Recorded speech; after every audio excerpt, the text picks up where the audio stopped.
dan Family. Beliau juga merupakan pengarah publishing dari PEM, dan itu dia tadi lagu Persembahan Istimewa yang dipersembahkan oleh beliau dan keluarganya. Terima kasih untuk persembahan lagu istimewa sebentar tadi. Baiklah, memandangkan ke semua soalan telah dijawab pada sesi yang malam tadi. Jadi kita mulakan perkongsian message Tuhan ini dengan kita menjemput dan mempersilakan Evangelist Meldy Garah dengan tajuknya Undang-Undang Hari Minggu. Persilakan Evangelist Meldy Garah. Sudah bersedia? Baiklah. Suara ya. Alright. Kita tes. Nah, tes suara dulu. Oke, boleh dengar? Baik, terang. Jelas sekali. Ya, semua penonton, kami mempersembahkan pembicara kita yang akan menceritakan tajuk seterusnya, Undang-Undang Hari Minggu pada malam ini. Jadi untuk sebarang pertanyaan juga boleh ditanyakan jika ada pemikiran di kepala masing-masing, ada soalan yang ingin ditanyakan yang ada berkaitan dengan pembicaraan yang disampaikan oleh Evangelist Meldy Garah. Boleh type di ruang chat tersebut dan tujukan kepada admin pertanyaan di ruang chat. Silakan Elder Meldy. Oke, sekali lagi selamat malam.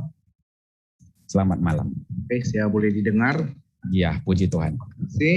Oke, kita akan masuk ke sesi sekarang ini, yaitu pembahasan firman Tuhan.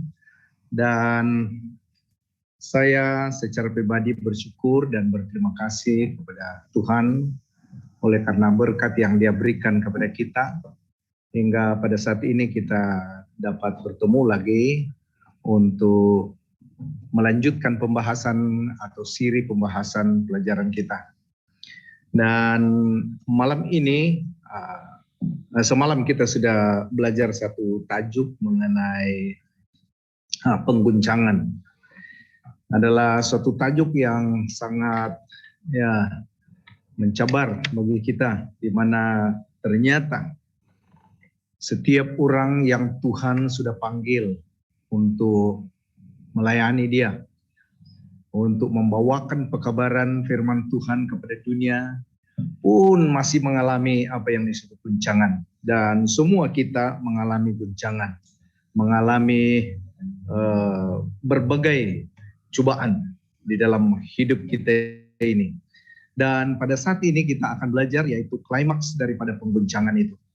Dan klimaks bagi umat-umat Tuhan, yaitu umat pilihan, umat yang sisa.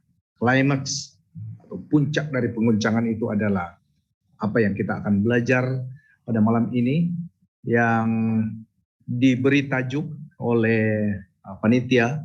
Saya dimintakan oleh panitia membahas tajuk ini, yaitu Undang-Undang Hari Minggu, yang biasanya saya bahas itu dengan tajuk tanda binatang.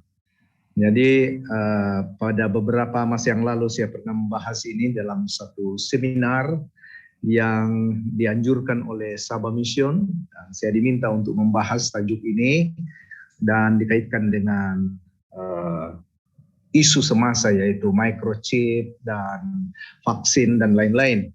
Dan kamu yang sudah pernah mengikuti pembahasan itu, pembahasan malam ini berkisar situ saja, tetapi kita akan lebih ringkas untuk pembahasan itu.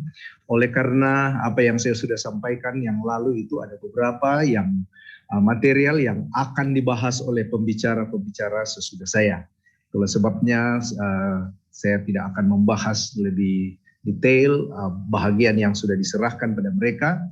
Namun bagaimanapun ada beberapa pembahasan yang nanti akan dibahaskan oleh pembicara yang lain, yang saya rasa kalau saya tidak sentuh itu agak sukar untuk kita memahami, atau kita dapat sukar untuk memahami dengan jelas maksud dari pelajaran malam ini. Jadi saya akan menyentuh sedikit. Baik, sekali lagi terima kasih dan puji Tuhan, terima kasih untuk panitia dan untuk semua hadirin yang sudah datang. Tuhan telah menyertai kita dan kita bersyukur kepadanya. Kita dapat melanjutkan pembicaraan kita malam ini. Baik, sebelum saya teruskan untuk pembahasan kita, saya mengajak untuk kita sama-sama kita berdoa. Semoga Tuhan memberikan kepada kita hikmat dan terutama kepada saya dan mengurapi kita dengan Roh Kudus. Saya akan pimpin dalam doa. Mari kita berdoa. Ya Tuhan, kami akan memulakan pembahasan pada malam ini. Kami mohon supaya Engkau memberkati kami. Pertama-tama Engkau mengampuni kami semua dari segala dosa dan pelanggaran kami. Dan menyucikan kami supaya kami layak berdiri di hadirat-Mu. Dan pada saat ini Tuhan, dalam pembahasan firman Tuhan, hamba-Mu memohon pengurapan secara khusus, Roh Kudus biarlah menyertai baik hamba-Mu ini maupun jemaat yang mendengarkan serta semua pemirsa yang berada di mana saja. Dan biarlah berkat firman Tuhan ini juga akan dinikmati oleh mereka yang akan melihat secara ulangan tayangan ini.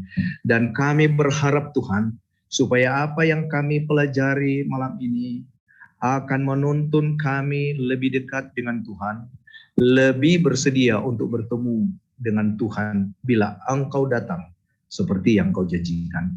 Terpuji nama-Mu Tuhan, kami berserah padamu dengan penuh kerendahan hati di dalam nama Yesus. Amin. Baik, saudara-saudara, seperti yang saya katakan, tajuk yang diberikan untuk saya bahas malam ini adalah Undang-Undang Hari Minggu atau Undang-Undang Hari Ahad. Apabila saya mempersiapkan pelajaran ini, saudara-saudara, saya mendapati bahwa banyak hal yang agak sensitif dengan pelajaran ini, terutama bagi para pendengar yang bukan berasal dari denominasi gereja Seventh-day Adventist.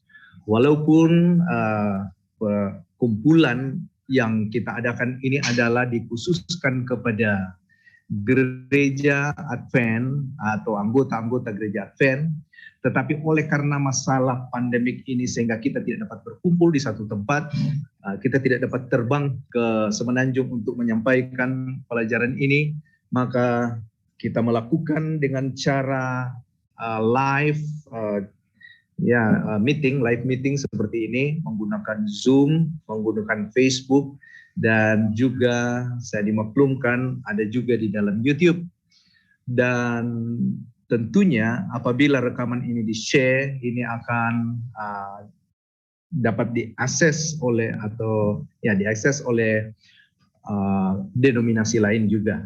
Jadi oleh karena pembahasan ini khusus untuk gereja SDA dan akan menyentuh sedikit mengenai, mungkin akan tersentuh mengenai denominasi lain, maka saya tidak bermaksud bahwa apa yang disampaikan ini adalah untuk menyinggung. Tetapi ini adalah pembahasan dari view atau pandangan gereja Seventh-day Adventist, dan para pemirsa boleh membuat dua option saja, ya, terutama yang bukan dari denominasi Advent boleh menerima atau menolak pembahasan ini. Maksudnya ya apa yang disampaikan ini. Dan seandainya ada pertanyaan-pertanyaan lebih lanjut, ya kamu boleh menghubungi saya juga atau menghubungi panitia untuk memberikan penjelasan lebih dalam kalau seandainya pembahasan ini agak tergantung. Oleh karena memang tidak cukup waktu untuk kita uraikan.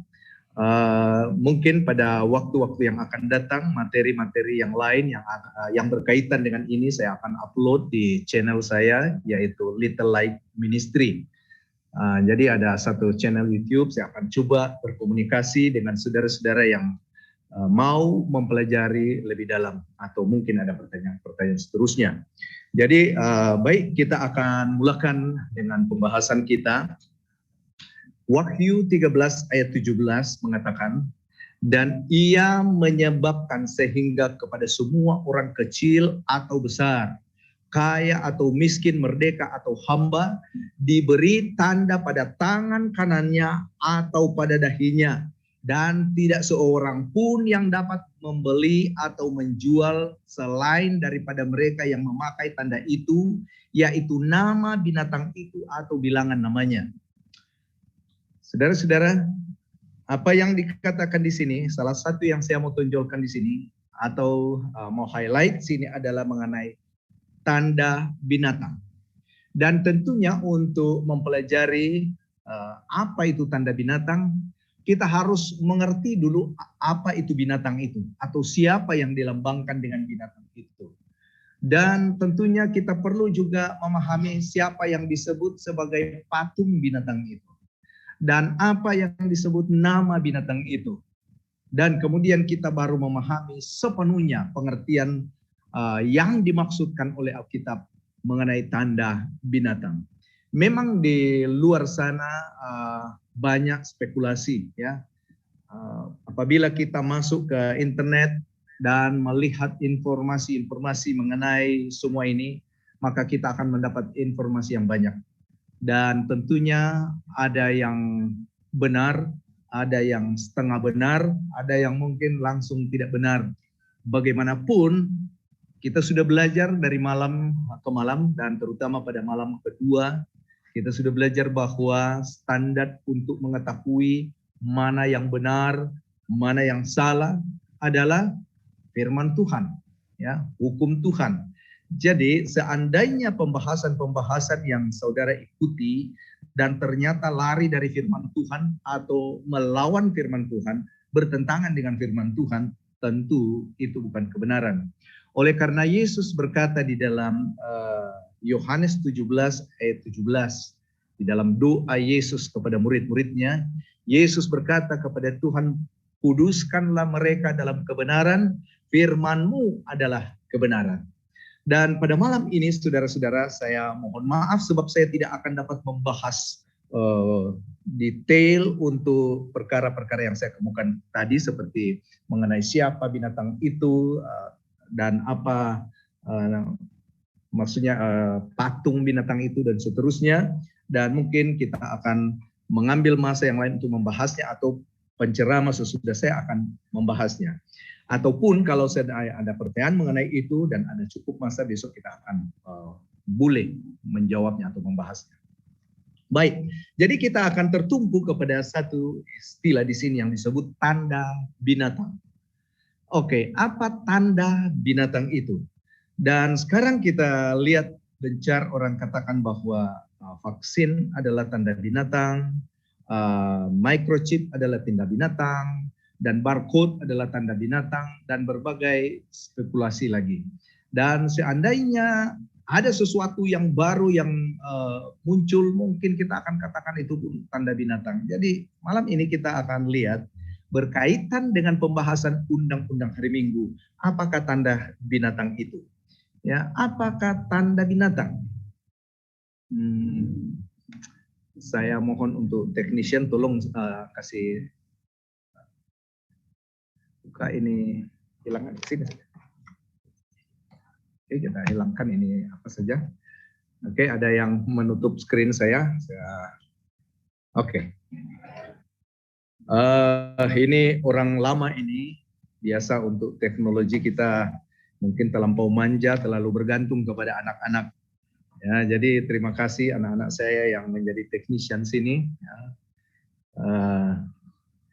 Dan mereka telah membantu. Oke. Ada yang mengatakan apakah microchip vaksin adalah tanda binatang? Saudara-saudara, sebentar pada bagian akhir kita akan melihat conclusion dari itu mengenai apakah tanda binatang itu yang sebenarnya. Baik. Oke, jadi pertanyaan kita sekali lagi adalah apakah tanda binatang? Mari kita lihat.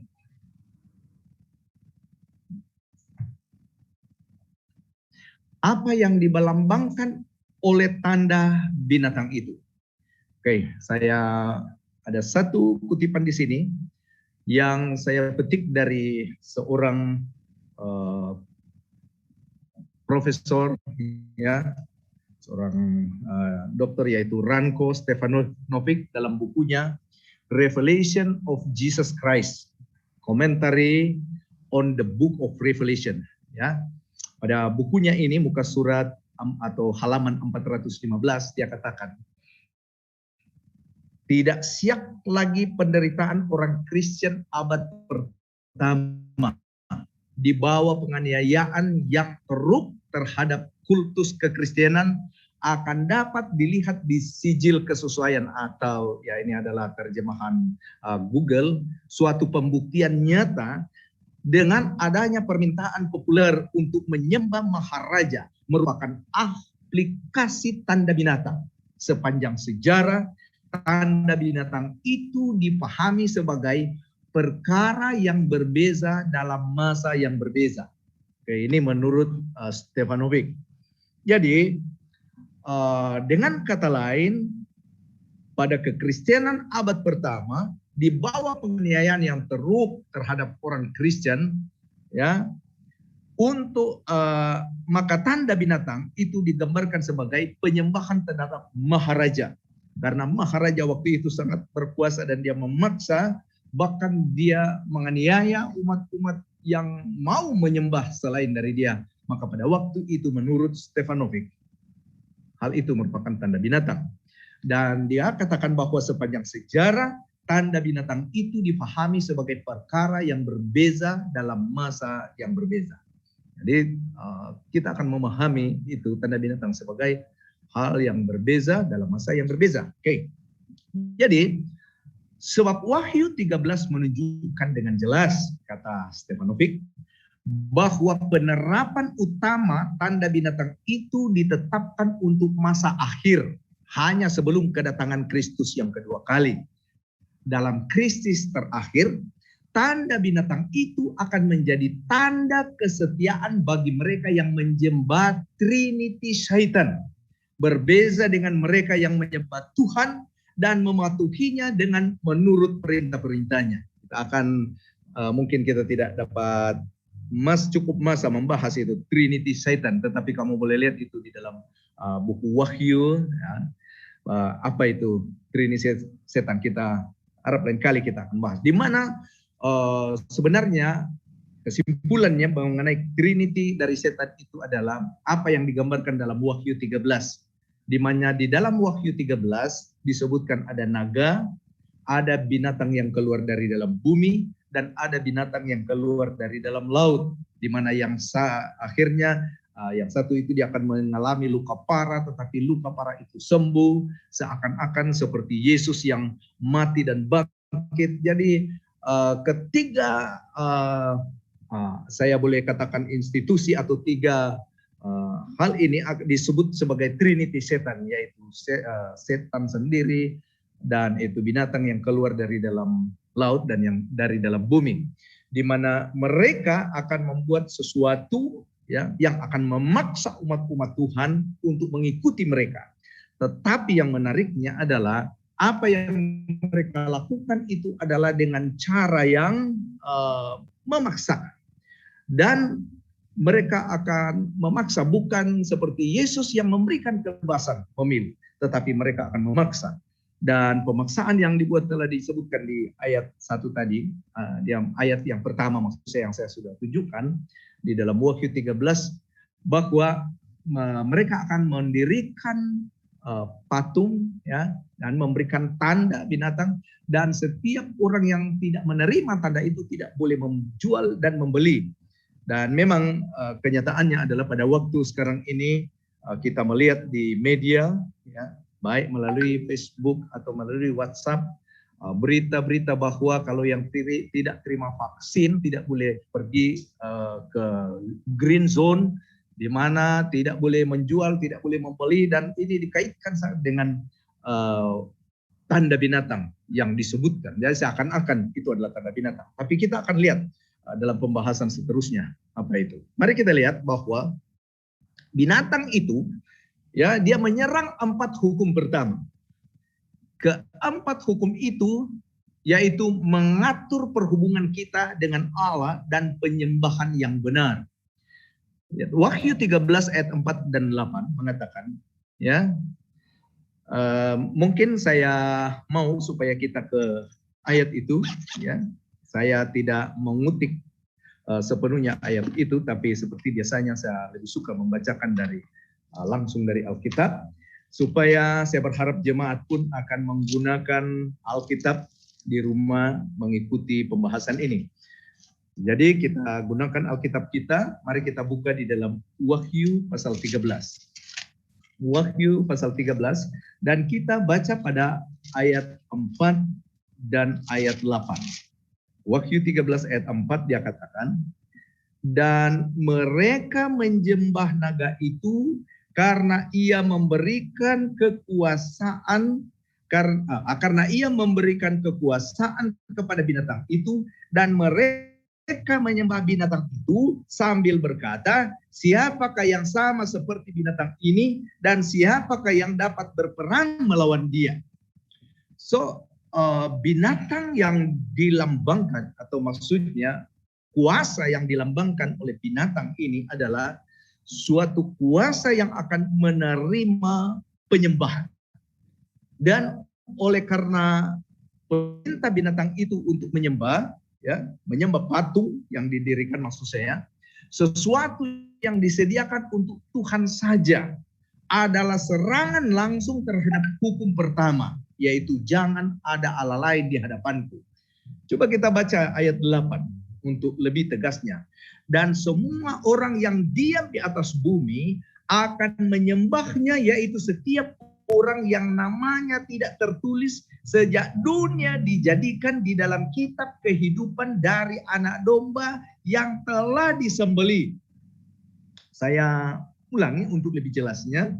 Dia katakan, dan semua orang yang diam di atas bumi akan menyembahnya. Ya, semua yang diam di atas bumi. Namun dia katakan sini, yaitu setiap orang yang namanya tidak tertulis sejak dunia dijadikan di dalam kitab kehidupan dari anak domba. Pada malam kedua kita telah membahas mengenai penghakiman, di mana ada kitab-kitab di sorga. Dan ya di sini pun muncul ya mengenai kitab kehidupan, ternyata bahwa misi penghakiman itu adalah ada, saya boleh kata, di seluruh Alkitab. Suatu yang menyesalnya adalah banyak yang menolak misi penghakiman ini. Mari kita lihat, dikatakan di dalam kitab kehidupan, yang siapa yang namanya tidak tertulis dalam kitab kehidupan ini, maka dia akan menyembah. Ini adalah suatu serangan langsung terhadap hukum Tuhan. Hukum Tuhan. Coba kita lihat juga pada ayat yang ke-15. Wahyu 13 ayat 14 dan 15. Nah, kita bacakan di sini. Ayat 14. Dengan tanda-tanda yang telah diberikan kepadanya untuk dilakukannya di depan mata binatang itu. Dan ia menyuruh mereka yang diam di bumi supaya patung untuk menghormati binatang yang luka oleh pedang, namun yang tetap hidup itu. Jadi dia suruh untuk mendirikan apa di sini? Mendirikan patung untuk menghormati atau untuk menyembah binatang. Jadi kita lihat di sini, ini adalah ya peningkatan dari patung binatang kemudian disembah adalah pelanggaran langsung terhadap hukum keberapa? Hukum kedua.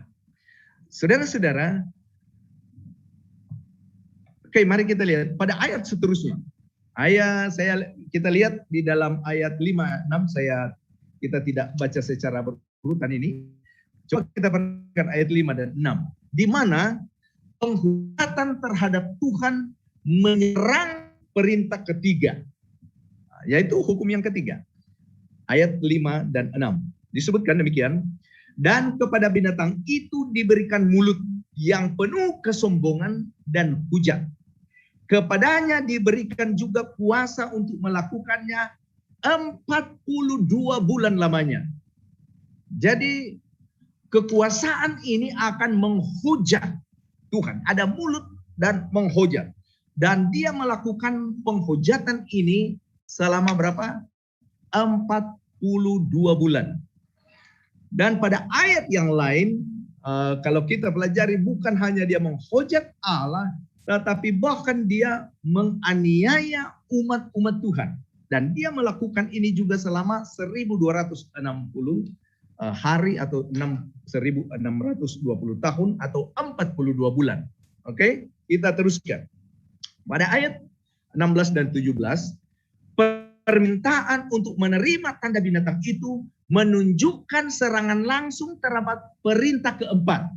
Pada malam pertama kita sudah belajar mengenai meterai Tuhan atau meterai Allah, yang adalah hari Sabat. Dan binatang ini akan membuat suatu meterai atau membuat satu tanda pengenal yang adalah tandingan atau lawan daripada meterai Tuhan atau Sabat Tuhan.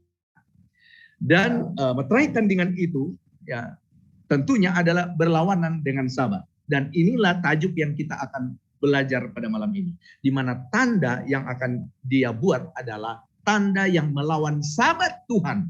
Jadi kalau Tuhan mengambil waktu sebagai tanda pengenal umatnya, maka setan akan mengambil juga tanda, yaitu waktu. Tuhan mengambil hari, dia mengambil hari. Oke, jadi ini adalah suatu hal yang menunjukkan serangan langsung terhadap hukum keberapa? 4. Dengan kata lain, kekuasaan binatang ini dia menyerang hukum Tuhan, terutama keempat hukum Tuhan, karena keempat hukum pada bagian loh pertama. Karena hukum Tuhan itu menurut Keluaran 20, kalau kita baca dari ayat 1 sampai 17, di mana 10 hukum itu dibahagi 2 sebenarnya. Ya, 4 hukum yang pertama adalah diberikan untuk mengatur perhubungan dengan Tuhan. Dan 6 hukum yang kedua adalah diberikan oleh Tuhan untuk mengatur perhubungan dengan manusia. Jadi 4 hukum ini dilawan oleh musuh itu yang datang dalam bentuk penipuan. Kita ingat bahwa setan dia selalu melakukan penipuan. Sebagaimana di dalam Wahyu pasal 12, apabila dia dilemparkan dari surga, dia dengan ekornya mengheret sepertiga malaikat surga. Dengan kata lain, karena ekor ini melambangkan suatu penipuan, ya, coba kita sebagai ilustrasi, kalau kita menangkap cicak, selalunya ekor cicak itu akan putus, ya. Dan apabila kita lihat, apabila kucing menangkap cicak, ekor putus dan kucing akan melihat pada ekor itu dan cicak itu sudah lari. Sementara ekor itu. Jadi ini merupakan suatu penipuan. Jadi setan melakukan usaha dia dengan cara penipuan. Baik, kita teruskan. Jadi tanda binatang adalah lawan meterai Tuhan. Dan untuk memahami lebih jelas apa tanda binatang, kita perlu mengerti apa meterai Tuhan itu dulu. Oke, jadi mari kita lihat seterusnya. Apakah meterai Allah itu? Pada saat ini pemeteraian dalam perjanjian baru menandakan dengan jelas kehadiran Roh Suci dalam hati manusia. Kita boleh rujuk dalam 1 Korintus 1, 21 hingga 22, dan dalam Efesus 13 ayat 14, dan juga di dalam Efesus 4 ayat 30, di mana orang yang dimeterai itu milik Tuhan sebagai miliknya, dan adalah dibezakan dari orang lain. Kita boleh bandingkan dengan 2 Timotius 2 ayat 19. Jadi ini sama sekali tidak melemahkan kesahihan hari Sabat sebagai meterai perintah-perintah Tuhan. Jadi apabila kita mempelajari di dalam ayat-ayat di atas, memberikan informasi bahwa meterai itu sebenarnya adalah apa? Roh suci. Ya, mungkin tidak salah kalau kita membaca satu ayat, yaitu Efesus 1 ayat 13. Ya, sehingga 14 ayat. Kita baca dulu di sini karena saya tidak ketik di sana. Efesus pasal 1 ada ayat yang ke-13 dan 14, dia katakan demikian.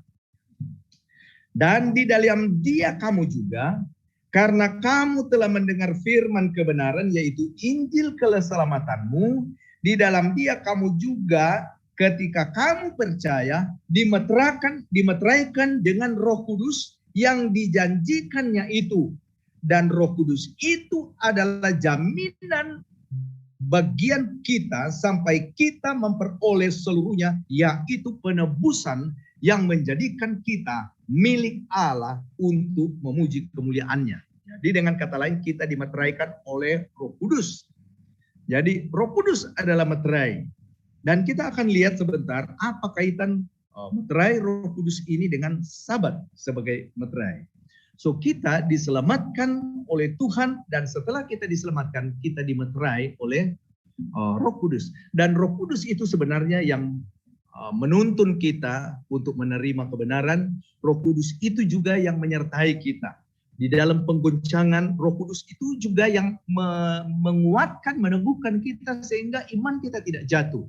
Dan pada malam ini klimaks penggoncangan juga Roh Kudus itu. Dan besok malam saya akan memberikan pembahasan khusus mengenai Roh Kudus ini, yaitu roh hujan awal dan roh hujan akhir.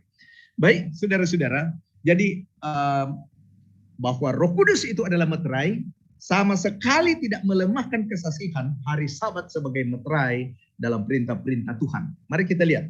So, apa meterai Allah itu? Sebelum kita masuk kepada apa meterai Allah, maksudnya kita masuk dalam pembahasan meterai Allah ini, saya melihat bahwa ada yang akan membahas lebih dalam, jadi saya hanya memberikan introduction saja untuk meterai Allah ini. Disebutkan di dalam Wahyu pasal 7 ayat 1. Mari kita lihat pada ayat 1 dikatakan, kemudian daripada itu aku melihat 4 malaikat. Ya, aku melihat 4 malaikat berdiri pada 4 penjuru bumi, dan mereka menahan keempat angin bumi supaya jangan ada angin bertiup di darat atau di laut atau di pohon-pohon. Ya.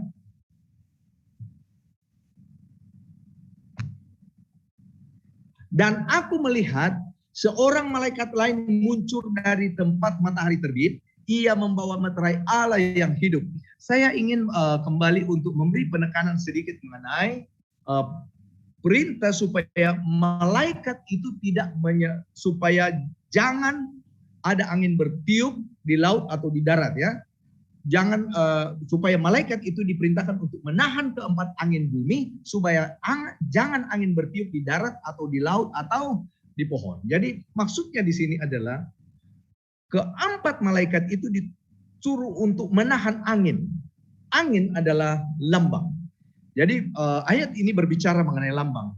Kenapa? Apabila kita melihat di bagian pertama, yaitu 4 malaikat berdiri di 4 penjuru bumi. Bumi mempunyai berapa penjuru? Berapa sudut? Oh, bumi hanya berapa sudut? Tidak mempunyai sudut. Bumi tidak mempunyai penjuru karena bumi kita adalah bulat. Ya.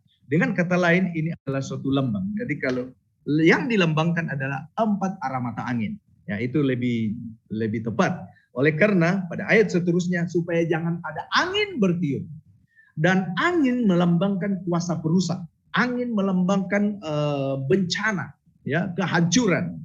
Jadi bencana-bencana tertentu, terutama bencana yang digambarkan di dalam buku Daniel pasal 12, dan juga ada sebagian yang digambarkan di dalam Matius pasal 24, dan juga di dalam buku Wahyu pasal 16, dan juga Wahyu pasal 6. Bencana-bencana ini disuruh untuk ditahan.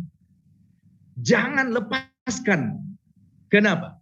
Jangan biarkan ini terjadi. Itulah sebabnya kita katakan di depan kita masih ada bencana yang lebih teruk. Seandainya kita menganggap COVID-19 ini sudah parah, penyakit yang dikatakan teruk dan menakutkan, dan itu yang kita hadapi sekarang.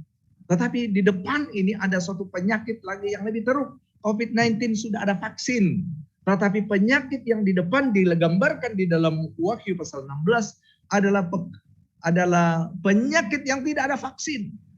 Oh saudara-saudara, itulah sebabnya dikatakan ada suatu bagian yang teruk yang ditahan. Dan dikatakan jangan dulu itu terjadi sebelum umat Allah dimeteraikan. Dan aku melihat seorang malaikat lain muncul dari tempat matahari terbit. Ia membawa meterai Allah yang hidup. Pada ayat 3 katanya, janganlah merusakkan bumi atau laut atau pohon-pohon sebelum kami memeteraikan hamba-hamba Allah kami pada dahi mereka. Baik, mari kita lihat apa itu meterai atau seal. Meterai atau seal adalah alat untuk membuat cetakan pada lilin, ya, tanah liat, kertas atau media lainnya termasuk emboss di atas kertas, dan juga cetakan yang dibuat. Tujuan aslinya adalah untuk mengesahkan benar dan untuk melindungi, ya, untuk mengesahkan benar. Pembungkus untuk satu seperti amplop modern juga ada meterai, atau penutup wadah atau paket yang menyimpan barang berharga atau benda lain biasanya dimeteraikan. Dan meterai itu apabila kita lihat kita punya meter-meter air yang ada di rumah atau di pejabat, ya, dari jabatan air, selalu ada seal atau meterai, adalah bertujuan untuk melindungi. Sebab kalau sudah merusak meterai artinya sudah dikacau meterai itu. Jadi, dan meterai itu untuk mengesahkan bahwa dokumen atau benda itu sesuai dengan apa yang dimaksudkan oleh pemberi atau pemilik asal. Contoh, apabila saya mengirimkan surat dan surat itu saya harus cop. Atau misalnya sebagai ketua kampung mengirimkan surat, dia ada cop. Dan ini adalah gambaran meterai di zaman Alkitab dulu. So ini adalah gambaran cop raja, ya, meterai yang dicop di tengah-tengah surat itu. Dan 3 hal yang selalu ada dalam meterai: nama pemilik dokumen dan gelar atau pangkat kedudukan yang membuat dokumen itu serta wilayah kekuasaannya. Nah, ini selalu ada. Seperti contoh di dalam meterai Presiden Amerika, ya, seal of the President of the United States. Nah, ini dia punya meterai, gambaran meterai. Jadi ada 3 hal di sana, yaitu namanya, yaitu siapa? Kalau sekarang Joseph R. Biden, ya, dan juga wilayah kekuasaannya adalah United States of America. Nah, ada namanya di sana, wilayah kekuasaannya dan pangkatnya sebagai presiden. Dan pertanyaan, ini adalah dokumen yang dikeluarkan oleh presiden, dia akan ada apa? Cop di sana. Oke, seterusnya. Pertanyaan, apakah Tuhan pernah memberikan dokumen kepada manusia atau menulis kepada manusia? Alkitab mencatat di dalam Keluaran pasal 20, di mana Tuhan memberikan satu dokumen, dan dokumen itu adalah apa? 10 hukum yang tertulis di loh batu. Dan ini adalah gambaran 10 hukum itu. Ya, 4 perintah pertama dan ada 6 perintah kedua. Dan dokumen ini apakah benar-benar itu dari Tuhan? Dan kita lihat di dalam Keluaran 20 ayat 8 dan 9. Apakah ada meterai? Ada cop Tuhan. Pada ayat 8 dia katakan, ingatlah dan kuduskanlah hari Sabat. Keluaran 20 ayat 9. 6 hari lamanya engkau akan bekerja dan melakukan segala pekerjaanmu. Tetapi hari ke-7 adalah hari Sabat Tuhan Allahmu. Maka jangan melakukan sesuatu pekerjaan. Engkau atau anakmu laki-laki, atau anakmu perempuan, atau hambamu laki-laki, atau hambamu perempuan, atau hewanmu, atau orang asing yang di tempat kediamanmu. Sebab, pada sebab sana, 6 hari lamanya Tuhan menjadikan langit dan bumi, laut dan segala isinya, dan ia berhenti pada hari ke-7. Itulah sebabnya, ada 2 kali kata sebab di sana. Itulah sebabnya Tuhan memberkati hari Sabat dan menguduskan. Mengapa? Karena Sabat adalah bukti bahwa Tuhan yang menciptakan, dia yang memiliki bumi ini, dan dia menyuruh kita untuk berhenti pada hari itu. Oke, kita lihat.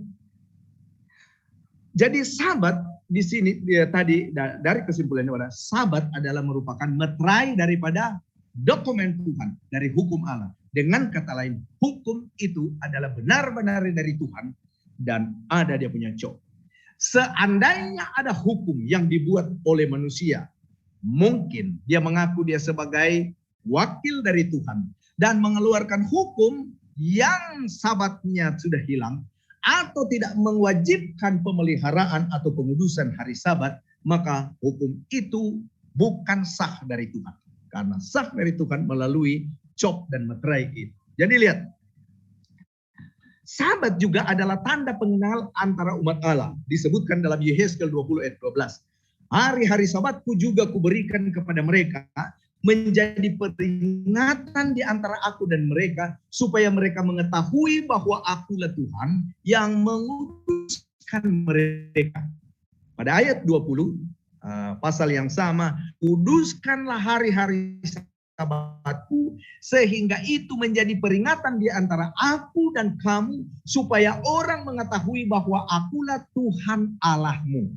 Oke, ini perintah Tuhan kepada orang Israel. Siapa orang Israel?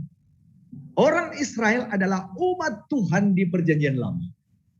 Dan pada malam yang kedua, ya, maksudnya pembahasan saya yang kedua, kita sudah belajar bahwa di mana orang Israel yang menjadi umat pilihan, akhirnya mereka menolak Tuhan dan batas waktu diberikan kepada mereka, yaitu pada sehingga 70 kali 7 masa.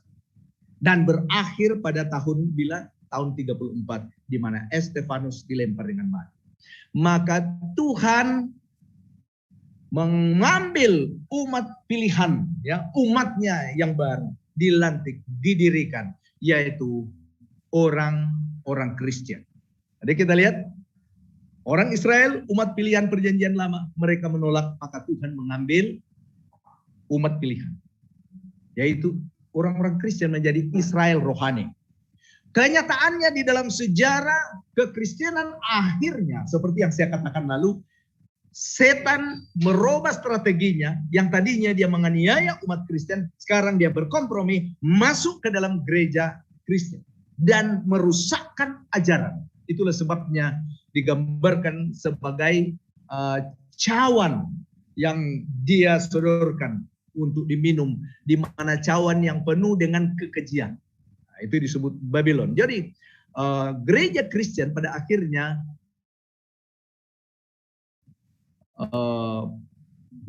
berkompromi dengan dunia ini.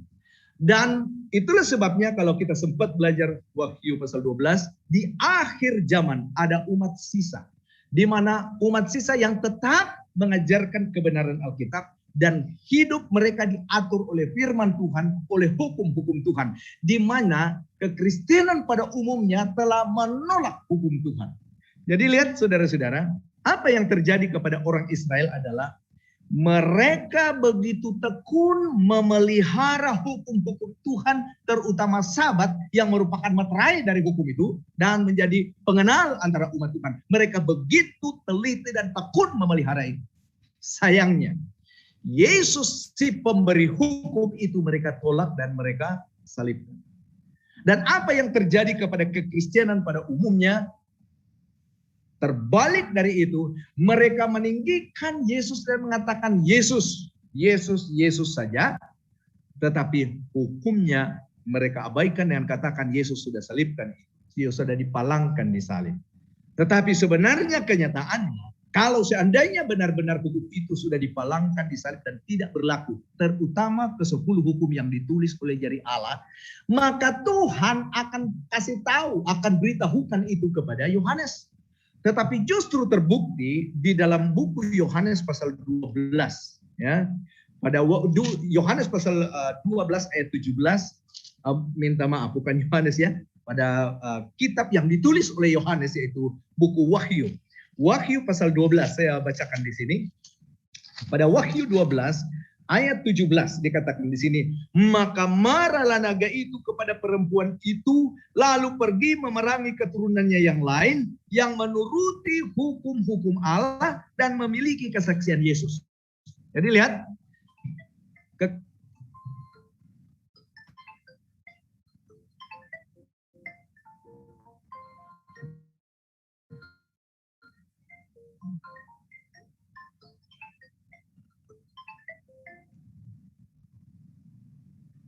sudah off data. Oke, minta maaf ada interruption, kami menggunakan handphone tadi dan ada gangguan. Mari kita teruskan. Jadi lihat sini bahwa hukum, ya, hukum itu tetap menjadi apa? Hukum itu, oke, minta maaf saudara-saudara, mari kita tunduk kepala, kita berdoa sekali lagi. Ada banyak gangguan, mari kita berdoa sekali lagi. Ya Tuhan Bapa di surga, kami sedang membahas suatu pelajaran yang begitu penting untuk diketahui oleh jemaat dan bahkan setiap manusia yang ada di dunia ini.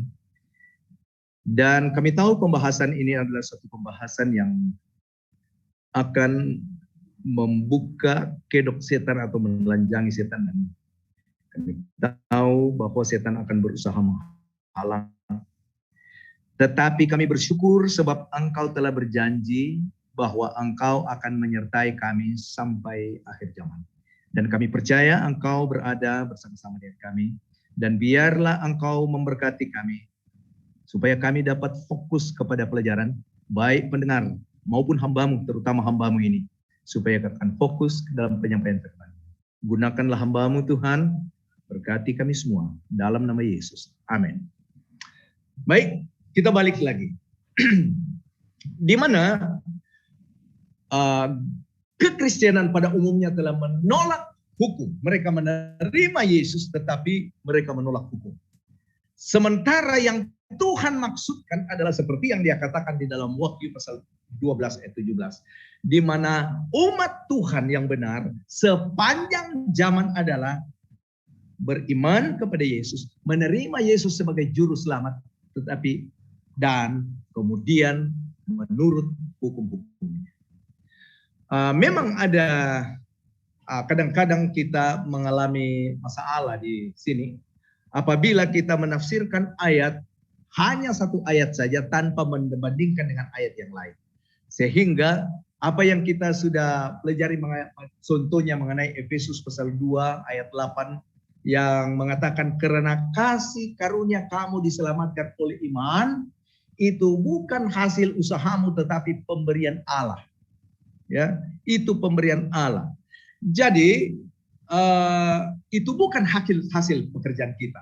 Jadi pemimpin-pemimpin yang lain ini mengajarkan bahwa kita sekali selamat, kita tetap selamat dan kita terima Yesus oleh iman saja. Penurutan hukum tidak perlu karena hukum sudah dipalangkan. Yang menariknya mereka masih mengajarkan jangan membunuh, jangan mencuri dan lain-lain kecuali hukum yang keempat. Mereka katakan tidak relevan lagi. Tetapi apa yang Tuhan katakan? Setiap orang yang sudah diselamatkan, Tuhan sebenarnya menyuruh untuk menurut hukum. Kita sudah bahas pada malam yang lalu, Yesus katakan apa? Go and sin no more. Pergi dan jangan berbuat dosa lagi. Artinya pergi dan turut hukum. Kalau saya mau gambarkan begini. Pada waktu Tuhan menciptakan Adam dan Hawa, saya gambarkan ini sebagai penciptaan, maka Adam dan Hawa diciptakan sempurna. Dalam kesempurnaan Adam dan Hawa, apakah mereka menurut perintah Tuhan atau tidak? Tuhan katakan jangan kamu makan buah itu dan mereka tidak makan. Sejauh mereka tidak memakan buah itu mereka selamat. Betul? Mereka selamat. Tetapi kemudian penggoda itu datang dan menipu mereka. Maka akhirnya mereka memakan buah itu. Apa yang terjadi? Mereka jatuh. Jatuh dalam dosa. Dan konsekuensi mereka sebenarnya harus mati pada hari itu. Tetapi mereka tidak mati. Kenapa Adam dan Hawa tidak mati pada hari memakan buah itu? Oh, ada yang katakan Tuhan maha baik, maha pengampun, Tuhan mengampuni. Ya, Tuhan mengampuni, tetapi hukum menuntut kematian. Maka untuk supaya Tuhan itu yang maha mengampun dan Tuhan itu adil, maka Tuhan melakukan dua hal ini. Yaitu, Tuhan mengampuni Adam dan Hawa. Karena mereka menyesal, Tuhan mengampuni. Tetapi konsekuensi hukum harus dijalankan, di mana Tuhan mengambil bentuk manusia dan mati sebagai penebus. Itu dijanjikan di dalam Kejadian 3 ayat 15. Bahwa keturunan dari perempuan itu akan datang menjadi penebus dan dia akan meremukkan kepala setan. Walaupun tumitnya akan diremukkan. Jadi lihat, sesudah Tuhan membuat penghakiman kepada mereka, lihat, sebelum Tuhan jalankan hukuman, dibuat pemeriksaan, Adam, di mana engkau, apa yang buat. Jadi penghakiman itu di seluruh Alkitab. Jadi Tuhan katakan, di mana engkau, dan akhirnya setelah Tuhan mau menjatuhkan hukuman, dia berikan janji Mesias. Dan apa yang terjadi? Di dalam Kejadian pasal 3 ayat 21, apa yang dibuat oleh Tuhan? Mungkin saya mau kita ke sana sedikit untuk membaca Kejadian pasal 3 ayat 21. Disebutkan demikian. Oke, firman Tuhan, dan Tuhan Allah membuat pakaian dari kulit binatang untuk manusia dan untuk istrinya itu, lalu mengenakannya kepada mereka. Adam dan Hawa tadinya coba tutup kemaluan mereka dengan daun. Mereka buat cawat dari daun, tetapi tidak berjaya. Oleh karena daun jadi layu, kemaluan tetap nampak. Dan Tuhan bertindak menyelamatkan mereka, menutup kemaluan mereka, menutup dosa mereka dengan cara mengambil seekor binatang. Tentunya binatang itu tidak dikupas kulitnya hidup-hidup. Untuk diambil kulitnya, Tuhan disembelih. Dan dialah binatang itu melambangkan Yesus Kristus yang disembelih before the foundation of the world, atau sebelum dasar bumi diletakkan. Itulah yang dipetik oleh Yohanes, Yohanes dalam buku Wahyu. Saya ingin kita baca buku Wahyu pasal 13 ayat 8. Coba kita lihat Wahyu 13 dan semua ayat 8, dan semua orang yang diam di dalam bumi akan menyembahnya, yaitu setiap orang yang namanya tidak tertulis sejak dunia dijadikan di dalam kitab kehidupan dari anak domba yang telah disembelih. Nah, dalam terjemahan lain, ya, di dalam bahasa Inggris sebenarnya dia lebih jelas karena the Lamb of God slain before the foundation of the world. Jadi dengan kata lain, Yesus sudah ditakdirkan atau sudah ditentukan mati sebelum pun dunia dijadikan. Ini adalah rencana penebusan yang kita tidak sempat bahas selengkapnya hari ini. Tetapi bagaimanapun kita dapati bahwa dengan binatang yang disembelih ini melambangkan Yesus yang mati bagi manusia yang pertama. Jadi dengan kata lain, penebusan Tuhan sudah buat kepada Adam dan Hawa. Itulah sebabnya hari itu mereka tidak mati karena penebusan sudah dibuat. Jadi bukan katakan mereka ada yang katakan mereka tidak mati karena hari itu adalah satu hari 1000 tahun. Jadi dia mati umur 930 tahun, jadi tidak sampai 1000 tahun. Jadi hari itu juga dia mati. Tidak, karena perkataan hari itu, pada hari engkau memakannya, itu adalah kata yom, yang artinya maknanya adalah 24 jam. Jadi dalam hari itu juga Yesus membuat penebusan. Tuhan membuat penebusan. Yesus telah ditakdirkan menjadi anak domba. Jadi dengan kata lain, Tuhan menegakkan kebenaran. Jadi Adam dan Hawa tidak mati karena penebusan telah dilakukan pada hari itu, di mana Tuhan mengampuni mereka dan menegakkan hukum. Jadi dengan kata lain, pada waktu Adam dan Hawa menerima Yesus, maka menerima pengampunan dari Tuhan, mereka diangkat, dikembalikan kepada apa? Penurutan. Jadi saudara-saudara, demikian juga kita, ya, kita yang telah menerima Yesus sebenarnya diangkat untuk penurutan. Dan mengapa kita menurut? Oleh karena kita mengasihi. Saya selalu menggunakan ilustrasi ini, dan ini adalah sejauh ini, inilah ilustrasi yang terbaik yang saya pernah tahu, menggambarkan bagaimana penebusan dan pemulihan dari umat-umat Tuhan. Atau bagaimana itu justification dan sanctification, pembenaran dan penyucian dilakukan oleh Yesus kepada umat Tuhan. Satu ketika saya dalam perjalanan pergi membuat KKR, dan karena agak terlambat jadi saya mengambil jalan pintas, saya potong jalan, dan tiba-tiba dalam perjalanan itu saya mendengar di celah-celah batang pisang atau kebun pisang, saya mendengar seorang yang berteriak, tolong, tolong.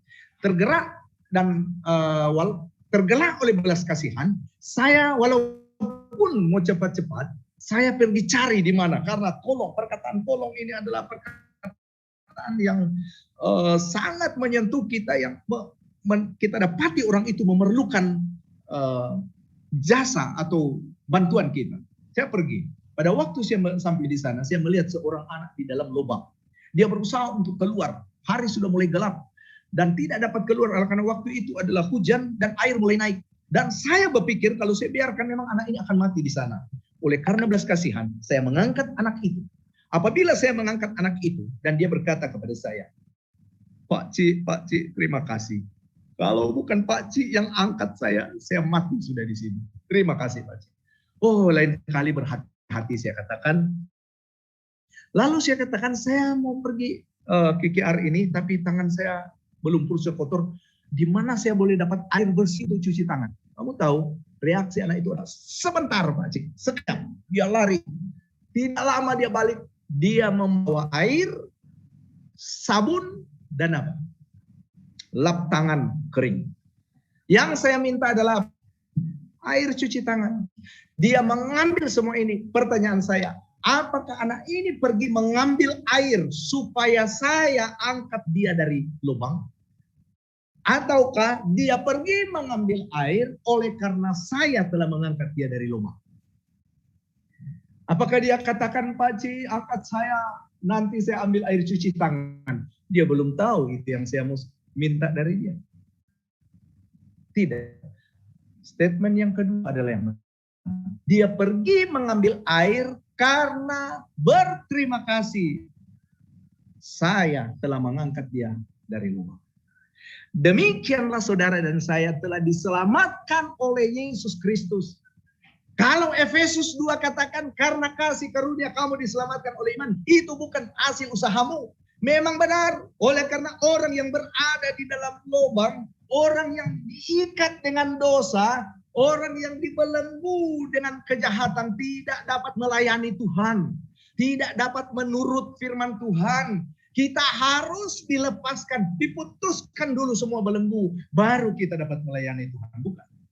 Dan itulah sebabnya bukan hasil usaha kita yang menyelamatkan kita, tetapi kasih karunia Tuhan telah mengampuni kita. Dia telah menawarkan hidupnya. Yohanes 3 ayat 16, dia diberikan oleh Bapa supaya setiap orang percaya diselamatkan.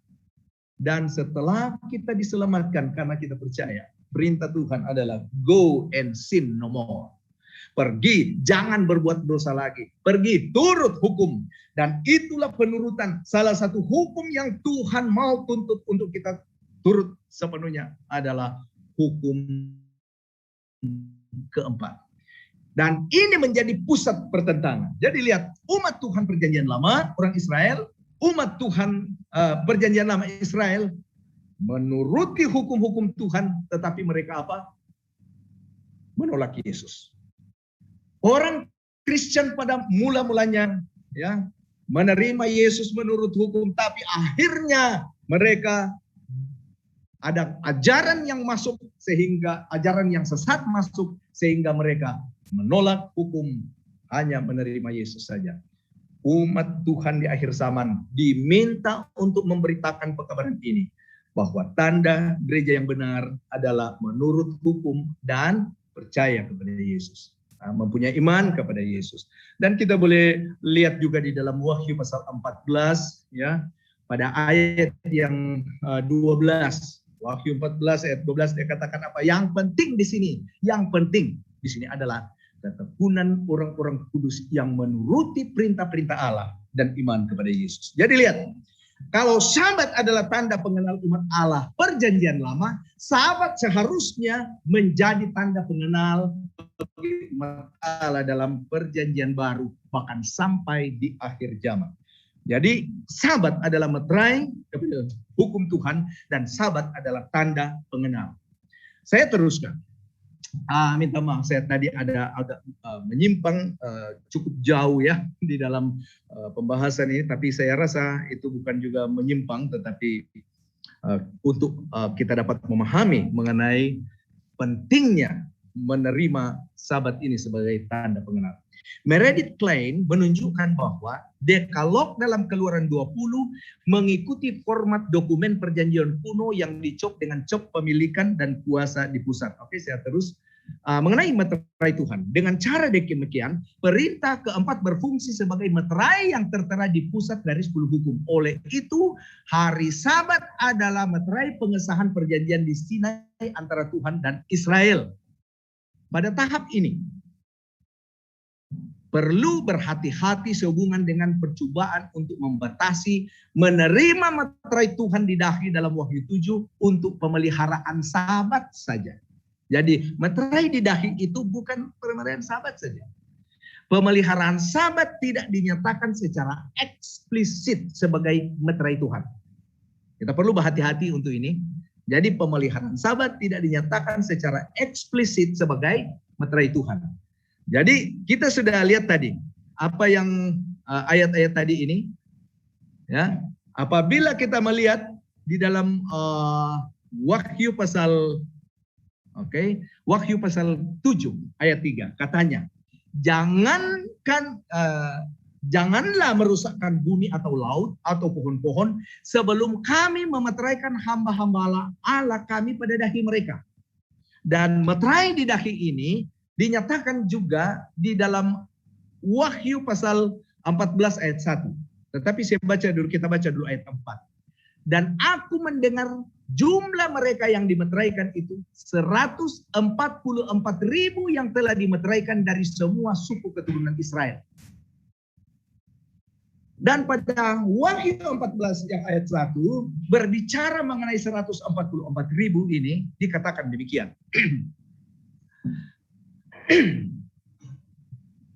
Dan aku melihat sesungguhnya anak domba berdiri di Bukit Sion dan bersama-sama dengan dia 144.000 orang, dan di dahi mereka tertulis namanya dan nama bapaknya. Jadi ternyata meterai yang akan diberikan di dahi adalah nama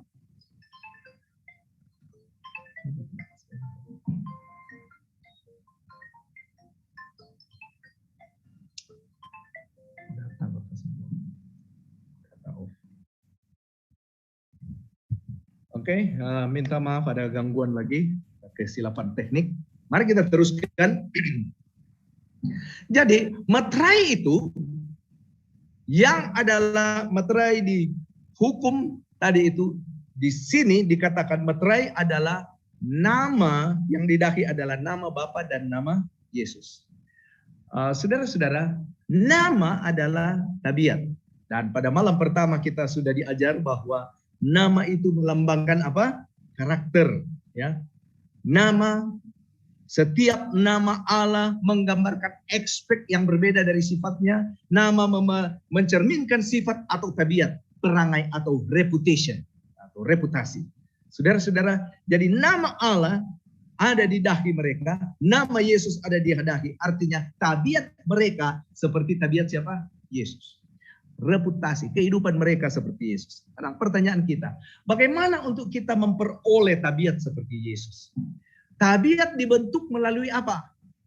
Penurutan. Penurutan terhadap apa? Firman Tuhan, terhadap hukum Tuhan. So tabiat kita terbentuk melalui penurutan akan hukum Tuhan. Apabila saya berkata kepada anak saya, kalau kau pergi bermain, ingat jam 4 harus sudah pulang rumah. Dan sementara dia bermain, dia mendengar lonceng jam berbunyi. Pam, pam, pam, pam. Terus apa dia katakan? Daddy. Dia ingat siapa? Jam atau daddy? Jam adalah pengingat kepada yang memberikan perintah. Demikian juga Sabat adalah pengingat kepada yang memberikan perintah menguduskan Sabat. Siapa yang mengingat ya, memberikan pengingat kepada kita? Siapa yang memberikan perintah adalah Tuhan, ya. Tuhan yang memberikan perintah itu kepada kita. Jadi kita mengingat Sabat adalah mengingat Tuhan. Kita mendengar, oke. Ini saya sudah baca tadi. Kita mendengar firman kebenarannya dalam Alkitab Yohanes 17 ayat 17. Dan Alkitab mengungkapkan sifat Tuhan dalam 1 Yohanes 4 ayat 8. Dan juga Yohanes 3 ayat 16. Alkitab juga mengungkapkan inti hukum Tuhan adalah kasih. Matius 22 ayat 37 dan seterusnya. Kamu boleh baca di screen. Boleh salin untuk baca seterusnya. Dan keselamatan diperoleh oleh kasih karunia dan pemberian Tuhan. Kita sudah bahas tadi. Kepada setiap orang yang ditebus dan diselamatkannya, ia perintahkan pergi dan jangan berbuat dosa. Dosa adalah pelanggaran hukum. Jangan berbuat dosa artinya turut hukum. Penurutan bukan mencari selamat, tetapi karena mengasihi Tuhan yang telah menyelamatkan. Penurutan kepada hukum Allah adalah proses pembentukan tabiat Allah di dalam umat tebusannya. Sebab mereka yang mengasihi Dia akan mengingat Dia siang malam. So, apabila kita disuruh mengingat Dia siang malam, apa yang diperintahkan di dalam hukum keempat? Hukum yang mengatur hidup umat Tuhan adalah hukum yang ditulisnya, di mana meterainya ada di sana. Dalam Keluaran 20 ayat 1 sampai 17, meterai hukum adalah hukum keempat. Katakan ingat dan kuduskan hari Sabat. Perintah mengingat hari Sabat dimulai dengan perintah apa? Bekerja selama 6 hari. Banyak kali kita memberikan penekanan kepada berhenti bekerja, tetapi tidak memberi penekanan pada bekerja. Sehingga banyak yang akan menderita kekurangan. Alkitab katakan bahwa umat Tuhan yang benar-benar beribadah kepadanya tidak akan menjadi peminta-minta atau pengemis. Inilah yang dikatakan oleh firman Tuhan. Jadi saudara-saudara, kalau kita benar-benar bekerja 6 hari dan berehat pada hari Sabat, Tuhan akan berkati. Jadi bekerja bukan kutuk dosa, tetapi kemalasanlah kutuk dosa. Tuhan mau kita berbahagia dan bekerja memberikan kepada kita kebahagiaan. Kita teruskan. Dan perintah itu katakan apa? Bekerja, ingat ya. Ingat hari Sabat, bekerja selama hari. Mengingat hari Sabat adalah mengingat Tuhan sendiri. Mengingat Tuhan bukan hanya pada hari ke-7, tetapi selama 7 hari. Dengan mengingat Tuhan selalu orang akan mengingat semua perintah dan larangannya. Maka hubungannya dengannya akan semakin intim. Jadi selama 6 hari kita bekerja, kita ingat apa? Hari Sabat. Karena ingat hari Sabat, 6 hari bekerja, melakukan pekerjaan. Jadi selama 6 hari bekerja, tetap ingat Tuhan. Jadi dengan kata lain, kita mengingat Tuhan selama 7 hari. Dan kalau kita mengingat Tuhan, beribadah kepadanya, tabiat Tuhan menjadi tabiat kita. Itulah nama Yesus dan nama Bapa yang tertulis di dahi umatnya. Wahyu 14 ayat 1.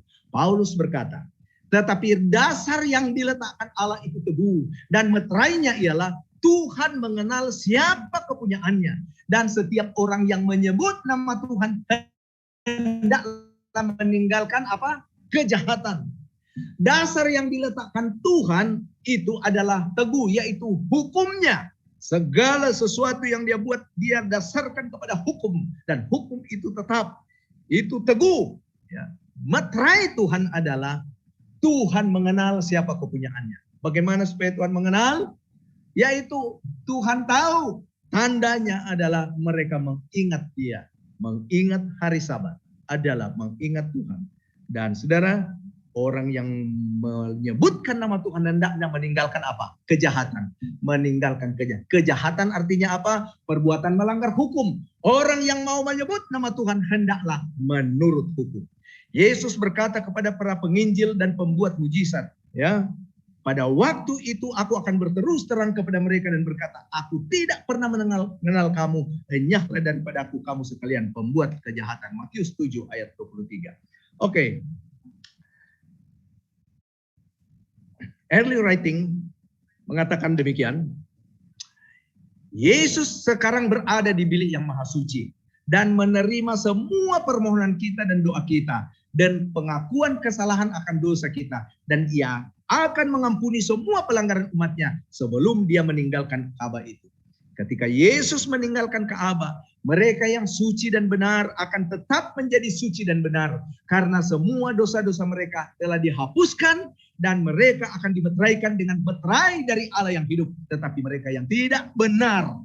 Bagaimana kita sudah belajar dulu apa itu tidak benar? Tidak benar adalah tidak sesuai hidupnya dengan firman Tuhan, dengan hukum-hukum Tuhan.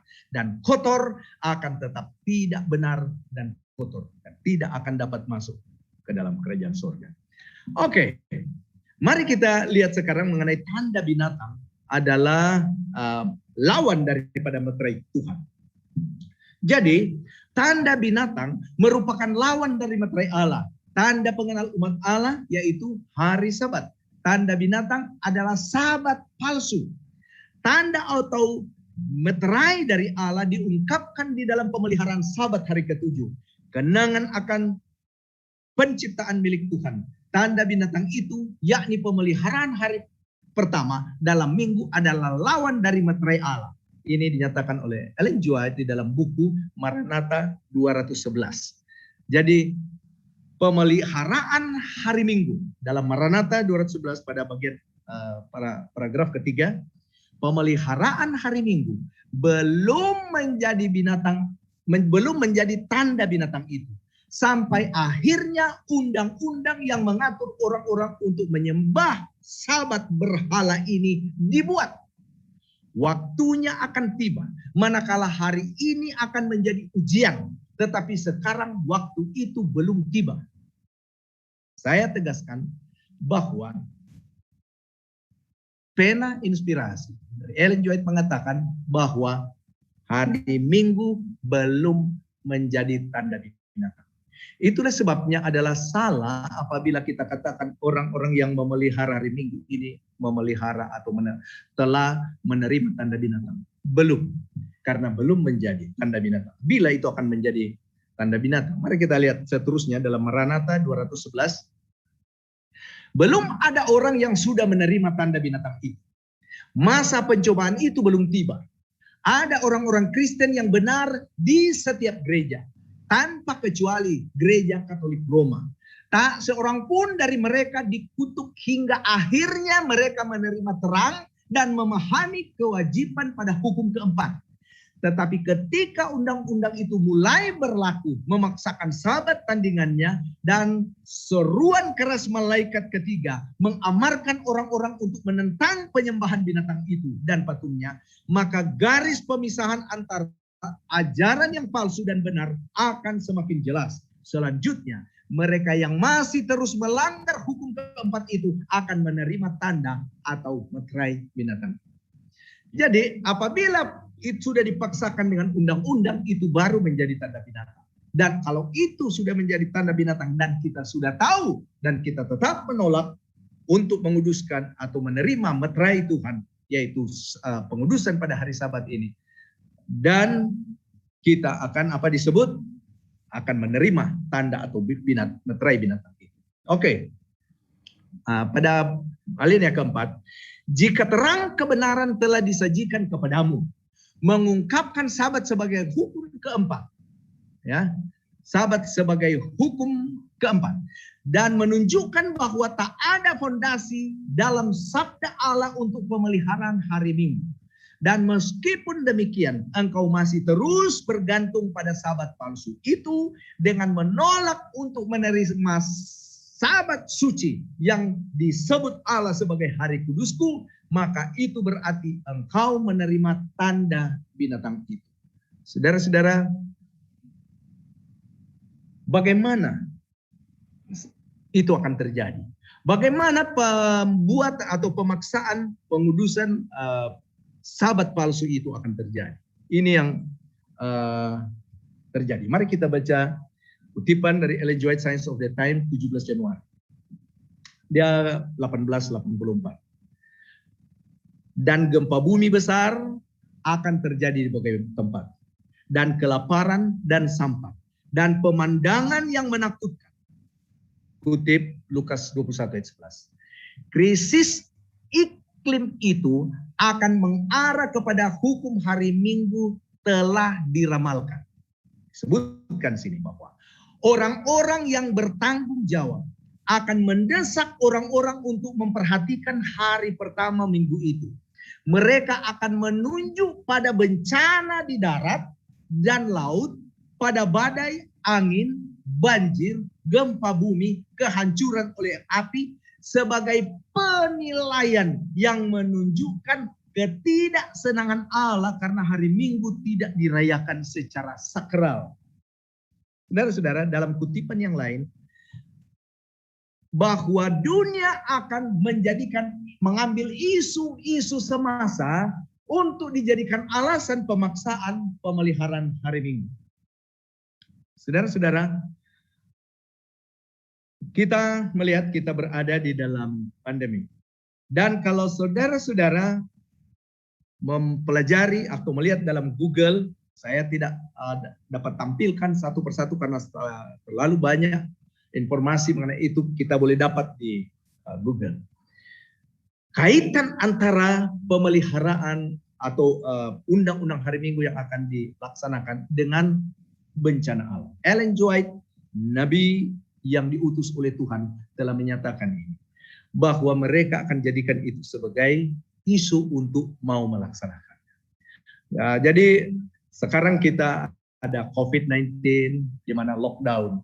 Setelah lockdown oleh karena COVID-19, kita menerima berita-berita bahwa next akan ada lockdown climate change. Akan ada lockdown oleh karena climate change. Dan ini adalah isu-isu seperti bencana alam. Dan akhirnya ini yang akan mereka lakukan. Bahwa oleh karena kita melihat krisis ini, krisis alam sekitar, krisis namanya penyakit, dan krisis bencana yang lain lagi, maka kita memerlukan sesuatu. Kita memerlukan usaha untuk menyelesaikan. Dan manusia akan berusaha menyelesaikan krisis-krisis yang ada dengan apa yang kita sedang lihat dibuat oleh penguasa dunia. Mereka akan berusaha selesaikan masalah dunia ini. Dan akhirnya mereka akan katakan demikian. Semua bencana-bencana yang lain kita boleh usahakan selesaikan. Maksud saya bukan semua, tetapi bencana peperangan, bencana penyakit mungkin kita boleh selesaikan. Tetapi bagaimana dengan tsunami, gempa bumi, dan banjir tsunami yang terjadi? Apakah kita dapat selesaikan? Tidak. Manusia tidak dapat selesaikan. Sehingga mereka akan mengambil suatu pendirian. Bagaimana supaya bencana ini dapat diselesaikan? Adalah balik ke Alkitab. Dan apa Alkitab katakan? Yesus berkata di dalam Yohanes 17, Yesus berkata, Bapa, aku tidak meminta supaya engkau mengambil mereka. Tetapi yang aku minta adalah supaya engkau memberkati mereka, menyatukan mereka. Biarlah mereka itu bersatu. Lihat, sebagaimana aku dan engkau adalah satu. Jadi mereka akan menjadikan perintah Tuhan untuk bersatu ini akan merupakan suatu perintah yang menyenangkan hati Tuhan supaya Tuhan akan hentikan bencana. Dan saudara-saudara, inilah skenario bagaimana pada akhirnya dunia akan disatukan di bawah undang-undang. Dan di dalam beberapa kutipan saya mempelajari ini bahwa itu adalah undang-undang kadang-kadang disebut undang-undang sosial, ya. Dan kita lihat mulai ada undang-undang keluarga, di mana hari Ahad harus jadikan sebagai hari untuk keluarga bersama-sama didekatkan, dan dia akan bermula dari itu. Dan pada akhirnya akan dipaksakan. Coba saya lihat perkembangan seterusnya. Para pejabat gereja dan negara akan bersatu untuk menyuap, membujuk, atau memaksa semua kelas untuk menghormati hari Minggu. Kurangnya otoriti ilahi akan diberikan oleh pemberlakuan yang menindas. Korupsi politik, ya, korupsi politik menghancurkan cinta akan keadilan dan menghargai kebenaran. Dan bahkan dalam Amerika merdeka, para penguasa dan pembuat undang-undang akan menyerah pada tuntutan populer akan hukum yang menegakkan pemeliharaan hari Minggu. Ini dipetik dari The Great Controversy 529. Jika orang-orang dapat diarahkan untuk mendukung hukum hari Minggu, maka para pendeta bermaksud untuk mengarahkan pengaruh mereka untuk mendapatkan amandemen agama terhadap konstitusi dan memaksa bangsa untuk memelihara hari Minggu. Oke, pertanyaan kita, mungkinkah undang-undang hari Minggu akan terjadi seperti yang dinubuatkan? Mungkinkah akan terjadi? Saya mempelajari apa yang disampaikan oleh John Paulin ya, dalam bukunya Prophetic Principle, maksudnya di dalam khotbahnya mengenai Prophetic Principle. Dia katakan Allah itu tidak berubah-ubah, Allah itu tidak dapat diramal, Allah itu kreatif, Allah menjumpai orang di mana dia berada. Allah merohanikan sejarah, Allah menggunakan bahasa zaman dulu dan sekarang. Dan jelas sesudah terjadi. Maksudnya apa yang dinubuatkan itu, prinsip penafsiran nubuatan itu akan jelas kalau sudah terjadi. Demikian juga dengan ramalan mengenai undang-undang hari Minggu. Itu akan jelas kalau sudah terjadi. So sebelum terjadi, kita kadang-kadang bilang, betulkah akan jadi atau tidak. Dan nubuatan klasik tidak sama dengan nubuatan yang bersifat apokaliptik. Dan menurut John Paulin bahwa nubuatan Ellen G. White adalah nubuatan klasik yang akan terjadi dekat, ya, di depan tetapi dekat dengan kehidupannya. Ini saya petik dari tulisannya sini, dengan mengingat prinsip-prinsip Alkitabiah. Kita harus berhati-hati untuk tidak berasumsi bahwa akhir zaman akan identik dengan great kontroversi dalam setiap detailnya. Oke? Mempertimbangkan baik Alkitab maupun sejarah dunia. Kalau Ellen White hidup hari ini, setidaknya ada kemungkinan bahwa penggambaran akhir zamannya akan berbeda seperti pada tahun 1880-an. Oleh karena John Paulin mempunyai alasan, karena dia melihat bahwa perubahan dunia ini, perubahan politik di Amerika, sepertinya pemaksaan ini, pemaksaan undang-undang hari Minggu tidak akan terjadi seperti detail yang diberikan. Dan saudara-saudara, dia juga mengatakan bahwa nubuatan yang disampaikan oleh Ellen G. White bukan bersifat apokaliptik. Oke, dan saya sudah sebutkan ayat yang berikutnya adalah ada kemungkinan katanya nubuatan Ellen G. White mengenai undang-undang hari Minggu tidak terjadi seperti yang dilukiskan dalam buku Great Controversy. Maksudnya tidak terjadi secara detail. Oke? Karena tanda binatang adalah lawan dari meterai Allah, maka kita boleh itu akan boleh berupa seperti ini. Ini suggestion daripada John Paulin. Boleh jadi tanda binatang itu adalah satu hari yang lain selain Sabat. Dan tentunya hari Ahad sebagai contoh. Ada yang katakan di dalam komen-komen dalam Facebook, apabila video dari John Paulin ini disebarkan, katakan tengok dia menolak penafsiran dari Ellen White. Dia suggest kemungkinan boleh jadi terjadi, yaitu hari Ahad sebagai tanda binatang. Contohnya. Atau yang kedua, suggestion yang dia berikan adalah setiap hari adalah Sabat. Menarik juga oleh karena sekarang teori Sabat lunar, ya, dari lunaris, mereka mengatakan bahwa Sabat akan berubah-ubah. Jadi saya tidak membahas itu di sini sekarang. Atau yang ketiga dia katakan tidak ada hari Sabat, semua hari sama saja. Dan bukankah itu propaganda daripada gereja-gereja yang lain bahwa semua hari sama saja. Saudara-saudara, saya perlu tekankan di sini bahwa hari Sabat sebagai hari Tuhan, sebagai hari khusus yang kita tidak bekerja dan kita beribadah, kita kuduskan, bukan bermakna hari lain tidak beribadah. Kita beribadah pada semua hari, pagi dan petang. Tetapi hari Sabat khususnya Tuhan katakan hari itu kita harus tidak bekerja dan kita kuduskan.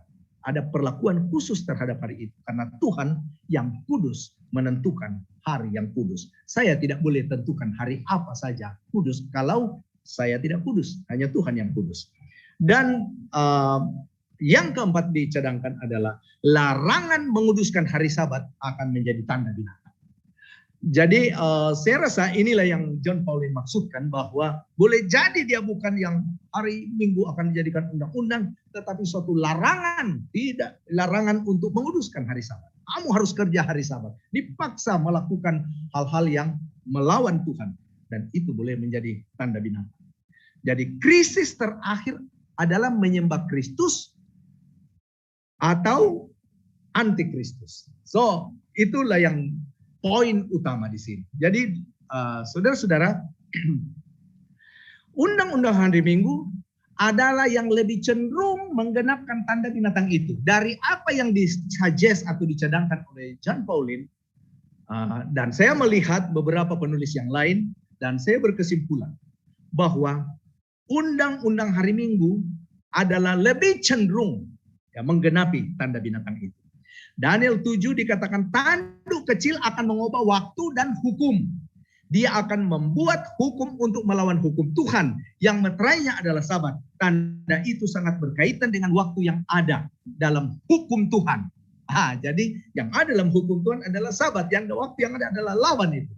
Undang-undang hari Ahad telah pernah dilaksanakan pada zaman kekaisaran siapa? Konstantin, jauh sebelum Ellen G. White. Itu pernah ada.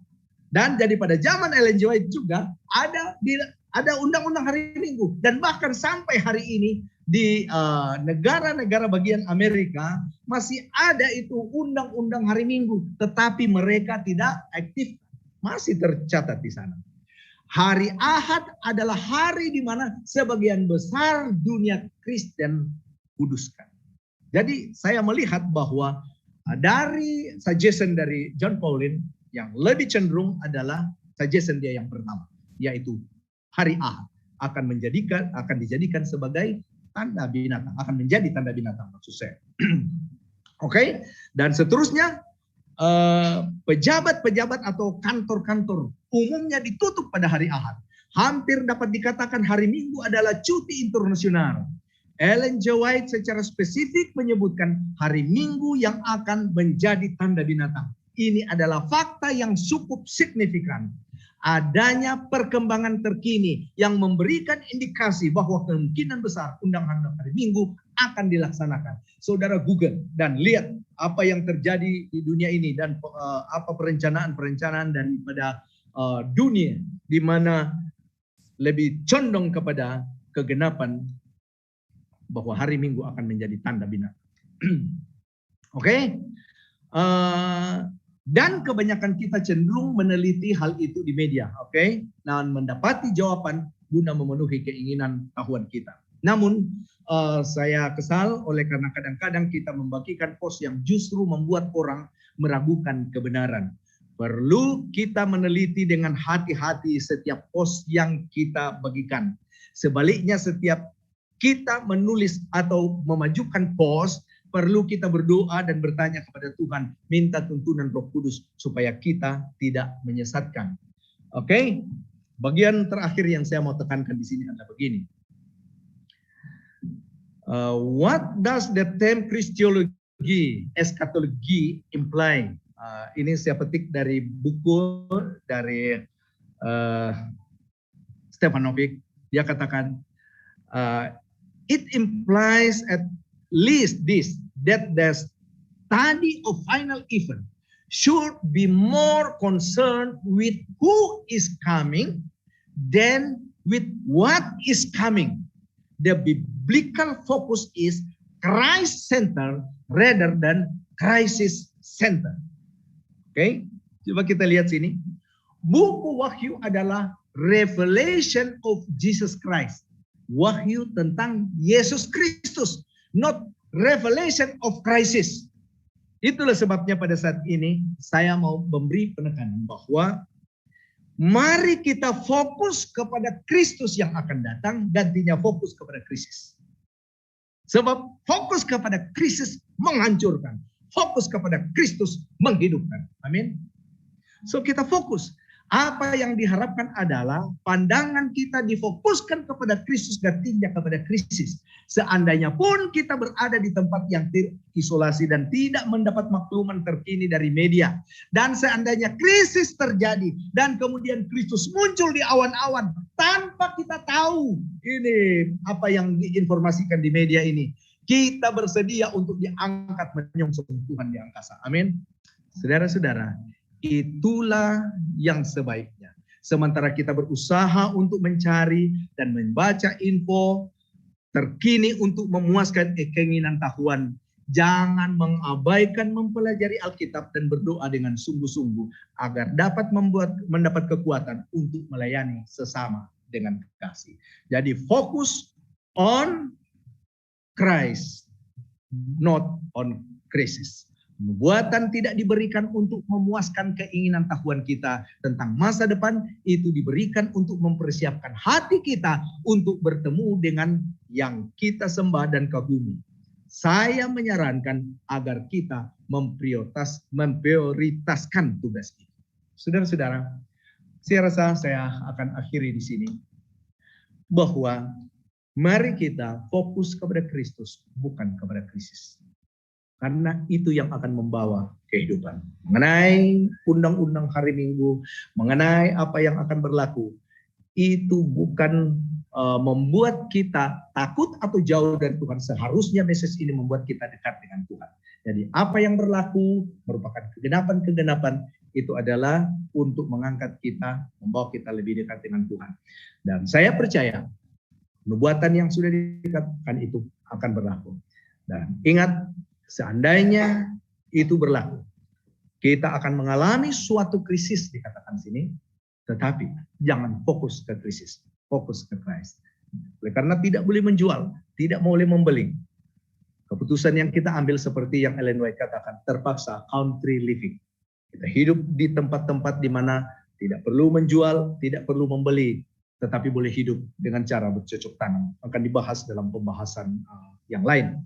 So, baik saudara-saudara, pada malam ini kesimpulan yang saya dapat ambil adalah Tuhan mempunyai meterai dan setan mau membuat lawan daripada meterai Tuhan.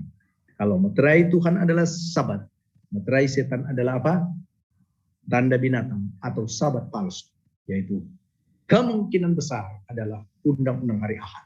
Walaupun ada suggestion yang lain. Tetapi saya lebih yakin oleh karena ini adalah tulisan ilham. Yaitu tulisan dari Nabi Tuhan yang diutus pada akhir zaman. Jadi seandainya itu terjadi, kalau sesudah itu terjadi, maka itu kita akan fokus kepada Kristus. Kita akan dekat dengan Yesus. Kita akan turut perintahnya. Karena itu adalah goncangan terakhir. Siapa yang menerima? Apabila itu sudah dikuatkuasakan. Siapa yang menerima? Dia menerima tanda di dahi atau tangan kanan. Dan apa yang akan dia terima? Sesuai Wahyu pasal 14. Yaitu dia akan minum dari anggur murka Allah yang disediakan tanpa campuran. Apa anggur murka Allah? Pada malam-malam terakhir akan dibahas, yaitu Wahyu pasal 16. 7 celaka akan menimpa mereka yang menerima tanda itu di dahi atau tangan kanan. Mungkin saya memberikan sedikit penjelasan mengenai dahi dan tangan kanan. Dahi, tanda di dahi sudah dijelaskan, yaitu adalah keyakinan.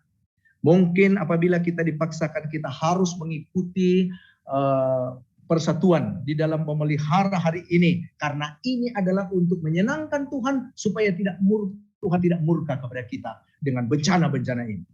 Tetapi kita akan katakan apa? Oh, kita akan katakan tidak, sebab hari yang Tuhan suruh perintah, yang Tuhan suruh kita pelihara adalah hari yang ketujuh, yaitu hari Sabat, hari Sabtu. Dan saudara-saudara, ada yang katakan dan ada yang kemudian, oke, kau boleh begitu, tapi kau tidak boleh jual, tidak boleh beli. Ya, kau tidak boleh jual, tidak boleh beli. Dan akhirnya apa yang kita buat? Oh, terpaksa, ada yang terpaksa terima. Karena tidak boleh keluarkan uang di bank, tidak boleh berbelanja, oleh karena undang-undang mengharuskan ini. Jadi apa yang kita sedang hadapi ini adalah gambaran. Undang-undang yang ada ini adalah gambaran mengenai apa yang akan berlaku sesudah undang-undang hari Minggu dikuatkuasakan. Karena ini akan menjadi perintah internasional. So, apabila kita tidak boleh terima, tidak boleh menjual, tidak boleh beli, ada orang terpaksa, dan bahkan dia akan katakan agama macam apa ini yang sampai menjual pun tidak, membeli pun tidak boleh, adalah dosa. Oh saudara-saudara, inilah mereka yang akan tergoncang keluar seperti message yang kita belajar semalam. Akan terjadi krisis yang terakhir ini sebagai ujian terakhir, mana satu umat Tuhan, mana satu bukan umat Tuhan. Saudara-saudara, akhirnya dunia akan hanya terbagi dalam dua kelompok ini. Kambing dan domba. Jadi menerima meterai Allah, menerima tanda binatang. Saudara dan saya akan memilih. Dan saudara-saudara, pada saat ini, yang menjadi kekuatan kita adalah Yesus. Jadi jangan lihat krisis, lihat Kristus. Pada malam ini, supaya kita dapat bertahan adalah seperti semalam, kita mempelajari firman Tuhan yang kita. Dan Ellen G. White mengatakan satu kutipan, saya tidak masukkan sini, dia bilang, kecuali kita membentengi pikiran kita dengan firman Allah, maka kita tidak akan dapat bertahan dalam krisis yang terakhir. Saudara-saudara, mari kita pelajari firman Tuhan, baca buku Ruh Nubuat untuk teguh di dalam kebenaran. Tuhan memberkati doa dan harapan saya. Amin.